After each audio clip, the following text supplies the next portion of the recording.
Exam में वैसे भी ऐसे क्वेश्चन नहीं पूछे जाते हैं 10th क्लास तक का भाई काम। चलो अब अपन बात करते हैं बच्चों सबसे इंपॉर्टेंट टॉपिक की। ये मान लो कोई ऐसा एग्जाम नहीं है, कोई ऐसा बोर्ड नहीं है जो टीआईआर के ऊपर क्वेश्चन ना डाले। कोई भी ऐसा बोर्ड नहीं है जो टीआईआर के ऊपर क्वेश्चन नहीं डालता। सारे बोर्ड टीआईआर के ऊपर क्वेश्चन डालते ही डालते हैं। ठीक है, अब टीआईआर होता क्या है? इसकी फुल फॉर्म होती है बच्चों टोटल इंटरनल रिफ्लेक्शन। हिंदी में इसको बोलते हैं पूर्ण आंतरिक परावर्तन। इसको डेफिनेशन बात की बात है, हम समझते हैं, खुद ही समझते हैं।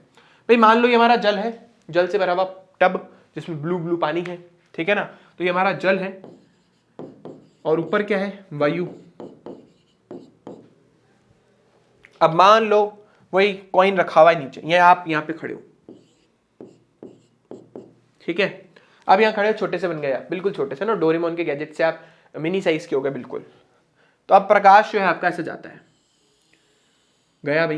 अब हमें पता है प्रकाश जो है वो सघन माध्यम से विरल की तरफ जा रहा है, और हमें पता है जब भी प्रकाश सघन माध्यम से विरल की तरफ जाता है तो अभिलंब से दूर की तरफ हटता है। तो ये प्रकाश भी अभिलंब से दूर की तरफ हट गया। ये लो भाई, हटा दिया मैंने दूर की तरफ। ये आपका आपतन कोण, ये आपका अपवर्तन कोण। अब आप क्या करते जा रहे हो? कॉन्टिन्यूसली यानी बार बार आपतित कोण को बढ़ाते जा रहे हो। तो बच्चों एक टाइम ऐसा आएगा कि आप आपतित कोण बढ़ाते जाओ बढ़ाते जाओ बढ़ाते जाओ। एक टाइम ऐसा आएगा कि जो अपवर्तित किरण है, जो हमारी अपवर्तित किरण है, वो हमारे अभिलंब के लंबवत हो जाएगी, बिल्कुल उसके परपेंडिकुलर। यानी जो लाइन इन दोनों माध्यमों को मिला रही थी, प्रकाश किरण उसी माध्यम के ऊपर चलने लग जाएगी। मतलब इस बार हमारे आर का मान कितना हो जाएगा? Exactly 90 degree. जब ऐसा होता है तब आपतित कोण को अपन बोलते हैं क्रांतिक कोण। आपतित कोण को अपन बोलते हैं बच्चों क्रांतिक कोण, है ना। क्रांति हो गई भाई।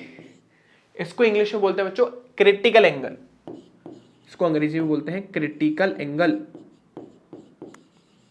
यानी वो कोण जब आपकी अपवर्तित किरण जो है वो अभिलंब से एग्जैक्टली 90 डिग्री कोण बना दे, उसके जस्ट परपेंडिकुलर हो जाए, उसको अपन क्या बोलते हैं? क्रांतिक कोण। अब अगर आपने कॉन्टिन्यूसली और प्रकाश की किरण को और ज्यादा कोण पे डाला, ये मैंने ये और आगे और ज्यादा कोण पे डाला, यानी इस बार आपका जो कोण है आपतित कोण जो है वो हमारे क्रांतिक कोण से भी ज्यादा हो गया। तो प्रकाश क्या होगा? प्रकाश वापस उसी माध्यम में आ जाएगा, मतलब उसका परावर्तन हो जाएगा। ठीक है, इस परिघटना को अपन बोलते हैं बच्चों, इस परिघटना को अपन बोलते हैं टोटल इंटरनल रिफ्लेक्शन, पूर्ण आंतरिक परावर्तन। ठीक है, इसके बहुत प्यारे प्यारे एग्जांपल में अगर आपको बताऊं, स्विमिंग पूल सबने देखा होगा, उसमें एक लाइट जल रही हो तो एक पर्टिकुलर रीजन से तो लाइट बाहर आती है, लेकिन उसके बाद स्विमिंग पूल जो है वो ग्लो करने लग जाता है, चमकने लग जाता है, डायमंड ग्लो करता है। ठीक है, डायमंड ग्लो क्यों करता है? वो इसी की वजह से करता है। आजकल तुम लोगों ने खूब सुना होगा इंटरनेट के लिए फाइबर लगवा रहे, फाइबर लगवा रहे। अरे फाइबर क्या चीज होती है? तो फाइबर कांच की पतली पतली सी ट्यूब होती है और उसके अंदर प्रकाश के वेग से जो है हमारा डेटा ट्रांसमिशन होता है। ठीक है, जैसे हमारे यहाँ पे लगा हुआ है, तो वो अपन इसके अंदर देखने वाले, और वो इस टीआईआर की वजह से ही पॉसिबल है। तो देखो कितना इंपॉर्टेंट है।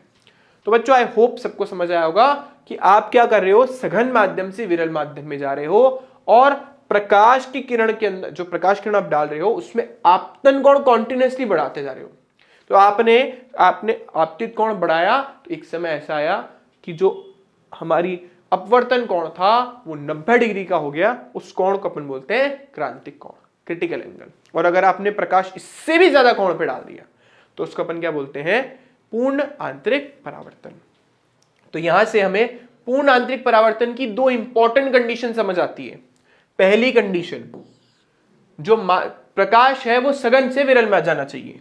अगर प्रकाश जो है सघन से विरल में जाएगा तो ही उसका पूर्ण आंतरिक परावर्तन होगा।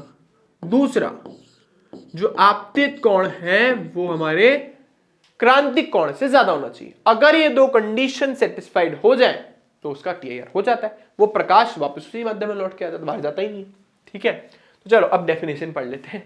इतनी देर बाद हमने सब कुछ कर लिया है, वैसे तो वही लिखा होगा। जब प्रकाश किसी सघन से विरल माध्यम में गमन करता है तो उसका कुछ भाग उसी माध्यम में परावर्तित हो जाता है तथा कुछ भाग दूसरे माध्यम में चला जाता है। इस परावर्तन को आंतरिक परावर्तन, मतलब कुछ भाग वापस उसी में आ गया, ठीक है, मोस्टली आ जाता है इसमें। तो आई होप ये बात सबको क्लियर हो गई होगी। चलो, तो TIR जो है हमारे लिए, हमने 2 कंडीशन तो पढ़ी ली है। पहली कंडीशन मैंने आपको बोला जी, जो प्रकाश है वो किससे किस में जाना चाहिए, सघन से विरल माध्यम में। दूसरा, जो आपतित कोण है जो I है वो IC से बड़ा होना चाहिए। दोनों कंडीशन सेटिस्फाई होगी तो उसका TIR हो जाएगा। अब बच्चों TIR को साइड में रखते हैं थोड़ा सा। अरे यार, मैंने इतनी मेहनत से लिखा फिर मेरा हो गया। चलो, क्रिटिकल एंगल की डेफिनेशन भी आप लोगों के सामने। किसी माध्यम, सघन माध्यम से विरल माध्यम की ओर जाने वाली प्रकाश किरण के लिए आपतन कोण की वो विशिष्ट वैल्यू, कोई एक पर्टिकुलर वैल्यू जिसके लिए अपवर्तन कोण क्या हो जाए 90 डिग्री, उसको अपन क्रांतिक कोण बोलते हैं, क्रिटिकल एंगल बोलते हैं, ठीक है। ओके, चलो लिख दी मैंने, तुम लोगों के लिए लिख दिया है, देखो मैंने यहाँ पे कि TIR के लिए 2 इंपॉर्टेंट कंडीशन है, सघन से विरल और आपतित कोण क्रांतिक कोण से ज्यादा होना चाहिए, that's it. In short, I जो IC से बड़ा होना चाहिए, खत्म। तो बच्चों अब ध्यान से सुनिएगा, हम बात करते हैं एक बार क्रांतिक कोण के बारे में।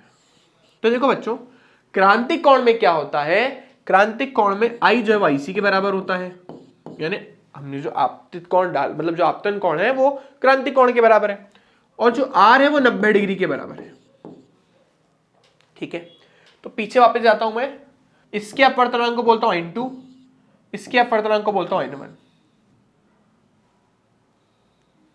ठीक है। तो बच्चों अगर मैं यहां पर स्नेल का रूल लगाऊं, हर जगह यूज होंगे, आप ध्यान से सुन लेना, बहुत इंपॉर्टेंट है स्नेल का रूल। तो स्नेल के नियम से, स्नेल नहीं स्नेल के नियम से सर, तो स्नेल के नियम से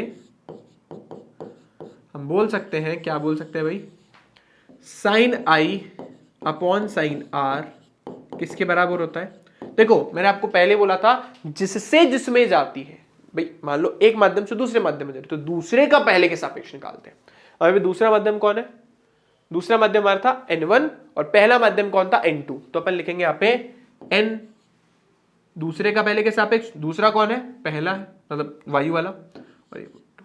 ऐसा क्यों लिखा, क्योंकि प्रकाश कहां से कहां पे जा रहा है, 2 से 1 में, 2 से 1 में। तो दूसरा कौन बन गया माध्यम, जिसको अपन ने N1 नाम दिया है, और पहला माध्यम कौन बन गया, जिसको अपन N2 नाम दिया है, ठीक है। तो उसको हम लिख सकते हैं N1 अपॉन N2, और आई होप सबको पता है N1 मोस्टली एयर ही होता है, तो N1 की जगह अपन अगर N1 वायु मान ले तो इसका मान कितना हो गया 1, ठीक है। तो हमारे पास, और R का मान कितना है पता ही हमें, ये लिख ही दिया मैंने, चलो उसको हटा देते हैं फिर।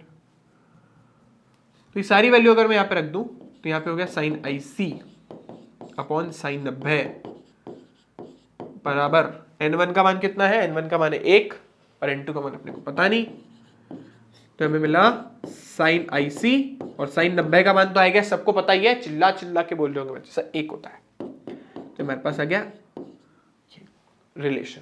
अब बच्चों इस रिलेशन से हमें IC की वैल्यू मिल जाएगी, तो हमने लिखा साइन IC बराबर 1/N2, ऐसे IC के तो किसके बराबर हो गया, साइन इनवर्स 1/N2, ठीक है। आई होप ये बात सबको क्लियर हो गई होगी, ठीक है। जैसे मैं आपको एक एग्जांपल देके बता देता हूं, जैसे मान लो सबको पता होगा कांच के लिए, ग्लास के लिए, कांच के लिए N का मान 1.5 होता है, तो इसके लिए IC कितना होगा बच्चों, साइन इनवर्स। अच्छा एक चीज और ध्यान से सुन लीजिए, यहाँ पे जो N2 है ना बच्चों, मतलब ये जो भी अंदर कौन रहा होगा वो किस में है हमारे पास, रेडियन में, ठीक है। तो अपन लिखेंगे 1/1.5, सॉल्व करो, करा बच्चों, हमारे पास आ गया IC is equal to sine inverse 2/3। तो साइन इनवर्स 2/3 की वैल्यू देखो मुझे याद नहीं है, होगी तो एग्जाम में दी हुई होगी, मैं तुम्हारे लिए कैलकुलेटर से कैलकुलेट कर देता हूं। तो इसके अंदर मान आ रहा है बच्चों 41.8, देख लो भाई, मैं मन से नहीं बोल रहा, और रेडियन ऊपर लिखा हुआ सबको दिख रहा होगा, तो 41.5 आएगा, सबको विजिबल होगा, तो 41.8 सॉरी 41.81, और हमारा जल के लिए क्रांतिक कोण लगभग 41.8 या 42 के आसपास ही अपन लेके चलते हैं। तो इसके लिए क्रांतिक कोण लगभग 41.8 लिख देता हूं पूरा, चलो पूरी वैल्यू लिख देते हैं। इसका मान होता है 41.8 डिग्री, या फिर लगभग इसको 42 डिग्री भी लेके चलते हैं। तो कांच के लिए जो अपवर्तनांक होता है वो 42 डिग्री होता है, ठीक ठीक है, आई होप सबको क्लियर हो गया होगा। अब आपको याद करो, एक चीज और सुनो यहाँ पे, क्योंकि क्रिटिकल एंगल जो होता है, क्रांतिक कोण जो होता है, वो भी व्युत्क्रमानुपाती है किसके, हमारे n के, मतलब हमारे अपवर्तनांक के। जिस भी माध्यम का अपवर्तनांक सबसे ज्यादा होगा उसके लिए क्रांतिक कोण सबसे कम होगा, जिस भी माध्यम का अपवर्तनांक सबसे कम होगा उसके लिए क्रांतिक कोण सबसे ज्यादा होगा। तो बच्चों वायु के लिए क्योंकि अपवर्तनांक सबसे कम है 1, तो उसके लिए क्रांतिक कोण का मान भी सबसे ज्यादा होगा। सबसे ज्यादा अपवर्तनांक होता है हीरे का, हीरे का अपवर्तनांक जो होता है वो सबसे ज्यादा होता है, मैक्सिमम होता है इसका अपवर्तनांक, तो इसके लिए क्रांतिक कोण का मान सबसे कम होता है। अपवर्तनांक क्या होता है, मैक्सिमम, सबसे ज्यादा होता है, तो इसके लिए क्रांतिक कोण लगभग 23 डिग्री के आसपास आता है। 23 डिग्री सबसे छोटा क्रांतिक कोण, इससे छोटा कोई नहीं होता, इसीलिए इसमें TIR सबसे आसान होता है, इसलिए डायमंड को हम ग्लो करवा सकते हैं, बाकी मटेरियल को करवाना थोड़ा मुश्किल होता है। जैसे अब देखो ये तो लगभग इसके डबल, तो मतलब डबल से थोड़ा सा कम ही हो गया, 23 और कहाँ 42, ठीक है। आई होप ये बात सबको क्लियर हो गई होगी। तो एक एग्जाम्पल मैंने आप लोगों को दिया है जिसमें आपको एग्जाम में दिया होगा sin इनवर्स 2/3 का मान क्या होता है, ठीक है।